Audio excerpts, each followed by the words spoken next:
She sat on the cold concrete as if the world had forgotten she existed. Cars rushed by, people hurried with shopping bags and warm coffees, and laughter echoed from a cafe across the street. Yet none of it touched her.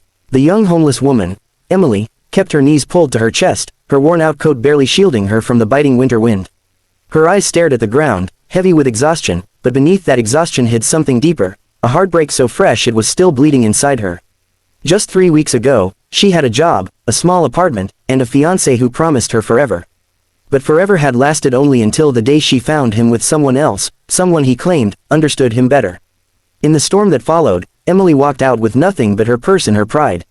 Pride didn't pay rent, pride didn't keep the lights on, pride didn't stop the landlord from changing the locks when she couldn't bring herself to return to the apartment and face the memories. And so here she was, alone, invisible, shivering, and unsure of what to do next. That morning she had eaten half a granola bar she saved from the night before. By afternoon, she had lost the feeling in her toes. By evening, she wasn't sure if she could make it one more day. That was when she heard small footsteps approaching. Tiny footsteps, innocent ones. At first, Emily didn't look up. Kids walked by all the time, usually tugged forward by rushing parents who didn't want them staring too long at someone like her. But these footsteps stopped, completely. Then a soft voice, small and hesitant, spoke. "Mommy, why is she sitting alone? She looks really cold." Emily felt something squeeze inside her chest, something she thought she had lost the ability to feel. Curiosity, concern, from a stranger. The mother whispered a reply Emily couldn't fully catch, but she heard the tone, gentle, compassionate, not disgusted like some. The girl, no older than 6, took a small step closer. Emily finally lifted her head. The child had warm brown eyes, a knitted pink hat with little cat ears, and the purest expression she had seen in months. The mother looked worried, unsure if she should pull her daughter back, but something about Emily's calm, tired eyes must have reassured her. The girl crouched down, her tiny boots squeaking against the sidewalk. "Hi," she said softly. Emily swallowed, her voice shaky when she whispered back, "Hi." The girl tilted her head, studying her face with a seriousness only children could have. "Are you sad?" she asked. Emily didn't know what to say. She wasn't just sad, she was broken, lost, and ashamed. But all she managed was a small nod. The girl frowned in the sweetest way, her little eyebrows scrunching. "Do you need help?" This time Emily's throat tightened. She wanted to say yes. She wanted to scream yes. But she couldn't bring herself to speak. Admitting she needed help felt like admitting she had completely failed at life. Still, the little girl kept looking at her with eyes that didn't judge, only cared. And then came the words that shattered Emily's defenses completely. I think you need a hug." The world went silent. Emily blinked. The mother took a cautious step forward, as if ready to intervene, but the girl ignored everything and continued bravely, "Can I hug you?" Emily's lips trembled. She couldn't remember the last time someone asked if she needed comfort. She couldn't remember the last time anyone cared enough to notice her pain. A single tear slid down her cheek before she could stop it. And somehow, with a shaky exhale, she nodded. The girl didn't wait for another moment. She stepped forward, wrapped her tiny arms around Emily's neck, and held her. Held her with a sincerity that felt like sunlight, piercing through 1,000 dark clouds. Emily closed her eyes, and something inside her broke open, something she hadn't realized was locked away. She let herself lean into the hug, feeling the child's unconditional warmth, feeling human again. Not invisible, not worthless, human. The mother watched quietly, her own eyes glistening. When the little girl finally stepped back, she smiled proudly. "My teacher says hugs make hearts warm." Did it help? Emily wiped her tear-stained cheeks. "More than you know," she whispered. The mother knelt beside her daughter, smiling gently at Emily. "Are you all right? Do you need anything?" Emily hesitated. Asking for something felt wrong. She shook her head quickly. But the mother didn't believe that, not for a second. She reached into her bag and handed Emily a warm sandwich, a bottle of water, and a small wool scarf. "Please," she said softly. "Take this." Emily stared at the items as if they were priceless treasures. I can't," she murmured. But the mother placed them beside her anyway. "You don't owe us anything," she said. "We just want you to be okay." Emily's eyes filled again. She whispered, "Thank you," her voice cracking with gratitude. The mother gently touched Emily's shoulder. "You're not alone," she said quietly. And in that moment, Emily believed her. People weren't always cruel. Life wasn't always cold. Here, in the middle of a busy street where she'd been invisible all day, two strangers, one small, one grown, had seen her. Really seen her. As the mother and daughter stood to leave, the girl turned back one more time.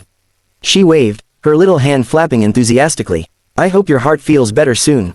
Emily pressed a hand to her chest. It did. For the first time in weeks, it really did. But the story didn't end there. The mother had walked only a few steps before she suddenly paused. A thoughtful expression crossed her face. She pulled out her phone and returned to Emily. "Would you be comfortable telling me your name?" she asked. Emily hesitated, then nodded. "I'm Emily." The mother introduced herself as Sarah. "Listen, Emily, there's a women's community center a few blocks away. It's safe, warm, and they help with housing and jobs.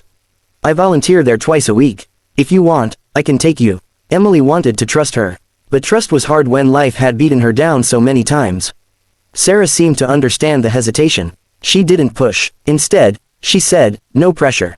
But if you choose to come, we'll walk with you. You won't be alone." Sarah stood. The girl slipped her hand into her mother's, looking back at Emily with hopeful eyes. They began to walk away. Emily watched them take 5 steps, 10, 15. Her throat tightened again, not with sadness this time, but with possibility. She didn't know what waited at that community center. She didn't know if she would be okay. But for the first time in weeks, she wanted to try. She gathered the sandwich and scarf, stood shakily on her feet, and called out, "Wait." Sarah and her daughter turned. Emily took a breath. I want to go. If it's okay." Sarah smiled with pure relief. The little girl beamed as if Emily had just won a prize. "Yay, come with us. Mommy knows the way." Emily walked toward them, each step feeling like she was shedding a layer of hopelessness she had been carrying for too long. As they walked together through the brisk evening air, the girl held Emily's hand without hesitation. "You're warm now," she said proudly. Emily squeezed her small hand back. "Because of you," she replied. The child giggled. "Mommy says kindness makes people strong." Emily looked down at her with soft eyes.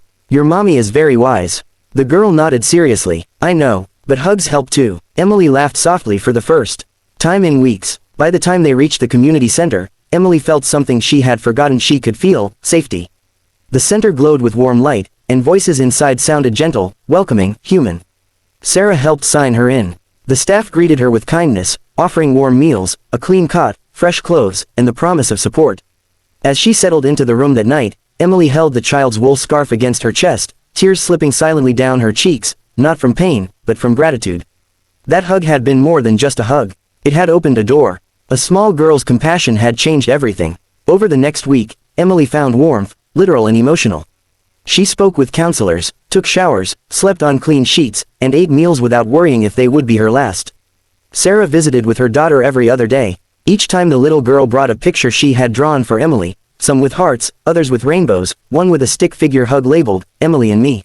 Emily kept them all. Weeks later, the community center helped Emily apply for a job at a bakery nearby.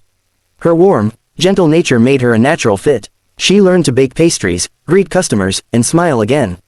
Her confidence returned slowly but surely. And one crisp morning, as she was arranging fresh muffins in the display case, she felt small arms wrap around her waist. Emily turned and saw the little girl grinning up at her. "You look happy," the child announced. Emily knelt and hugged her tightly. "I am," she whispered. "Because you reminded me I matter." The girl giggled and shrugged. "Mommy says everyone matters." Emily wiped a tear and kissed the top of her wool hat. "Your mommy is right." The mother stepped forward, smiling proudly. "You did all the work, Emily. We just gave a nudge." Emily shook her head gently. "No, your daughter saved me." The girl perked up. "Really?" Emily nodded. "That hug changed my whole life." Months later, Emily found a small studio apartment near the bakery.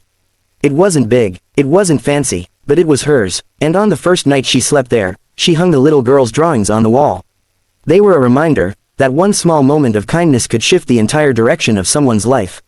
Emily didn't stay homeless. She didn't stay broken. She didn't stay invisible. Because one child, one brave, gentle, open-hearted child, saw her. And offered the simplest, most powerful thing a human can give, a hug. A hug that said, "You matter. You're seen. You're loved." Sometimes the world doesn't change in grand gestures or heroic acts. Sometimes it changes quietly, through a child with a pink cat ear hat who asks a stranger, "Can I hug you?" And for Emily, that question became the beginning of a brand new life. One filled with warmth, hope, purpose, and the reminder that even the smallest kindness can rescue someone standing on the edge of giving up. Because one hug saved her. And one hug, given at the right moment, can save the world, one heart at a time.